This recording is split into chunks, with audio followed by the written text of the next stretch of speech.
Le GIEC en français, ça veut dire Groupe d'experts intergouvernemental sur l'évolution du climat. Attention, ce n'est pas groupe intergouvernemental ou international d'experts sur le climat. GIEC, ça vient de l'anglais. En anglais, c'est IPCC pour Intergovernmental Panel on Climate Change. Donc la petite subtilité, c'est qu'en français, le mot panel en anglais, ça se traduit par groupe d'experts en français. Donc il y a deux mots en français pour traduire panel en anglais. Le GIEC a été créé en 1988. Alors ce qui est savoureux, c'est qu'il a été créé à la demande de Reagan et de Thatcher.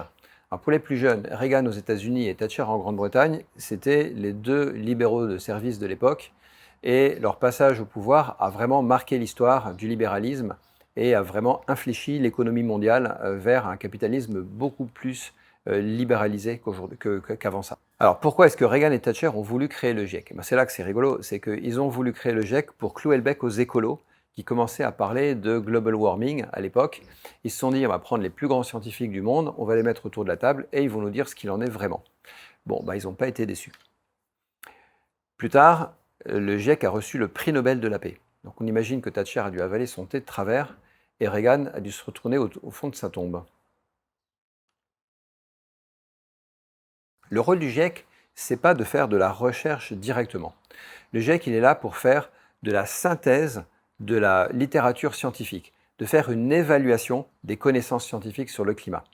D'ailleurs, les rapports du GIEC s'appellent des rapports d'évaluation, ou Assessment Report en anglais. Les rapports d'évaluation, ils sortent tous les 5 à 7 ans. Le premier, il est sorti en 90 et le dernier, il est sorti en 2013-2014. Le dernier, c'est le numéro 5 et il fait 5500 pages.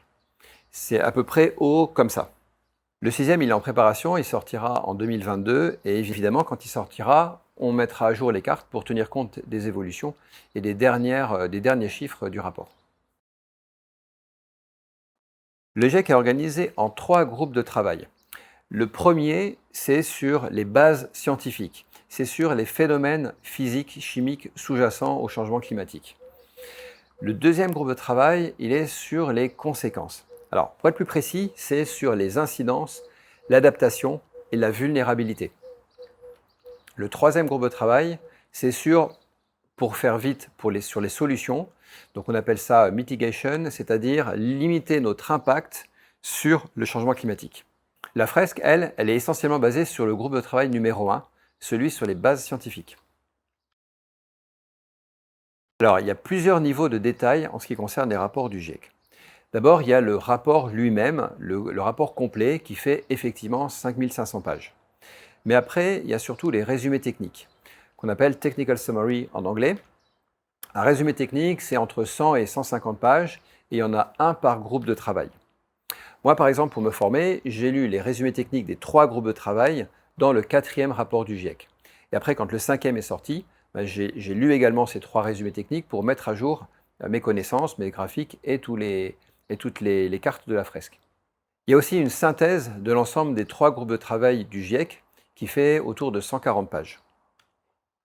Ensuite, encore plus résumé, il y a les Summary for Policymakers, les résumés pour les décideurs. Ça, c'est un document de 30 pages et il y en a un par groupe de travail. Il y a également un résumé de la synthèse elle-même. Donc ça fait un résumé en 30 pages de l'ensemble des 3 groupes de travail. Et c'est ça qu'ont lu les politiques, enfin pour ceux qui l'ont lu. Donc dans le meilleur des cas, ils ont lu un résumé de 30 pages qui résume l'ensemble des résumés de 30 pages des 4 groupes de travail qui eux-mêmes, chacun résume un résumé technique de 100 à 150 pages qui est un résumé technique du gros volume de 5500 pages. Ce que je recommande aux fresqueurs, c'est de lire le résumé technique du premier groupe de travail. C'est à peu près 150 pages, dont une trentaine de pages au début qui sont sur le résumé technique, le résumé pour les décideurs, pardon. Ensuite, le résumé technique lui-même, et à la fin, il y a une cinquantaine de pages qui sont des questions-réponses très bien illustrées et très agréables à lire. Donc c'est une partie qui vaut le coup de regarder. Ce que je te propose, c'est que dès maintenant, tu te procures ce fameux résumé technique du 5e rapport du GIEC, premier groupe de travail, en français ou en anglais. Donc ça se résume comme ça. AR5WG1 TSFR. Pour l'obtenir, c'est très simple, tu envoies un mail à l'adresse qui est ici. et ils te l'enverront par la poste. Sinon, on a également organisé une distribution via l'association. On a commandé énormément de ces rapports pour qu'ils soient présents dans les grandes villes auprès des référents régionaux. Ce que je te conseille, c'est de le récupérer dès maintenant parce qu'il va servir de support au deuxième MOOC de la fresque.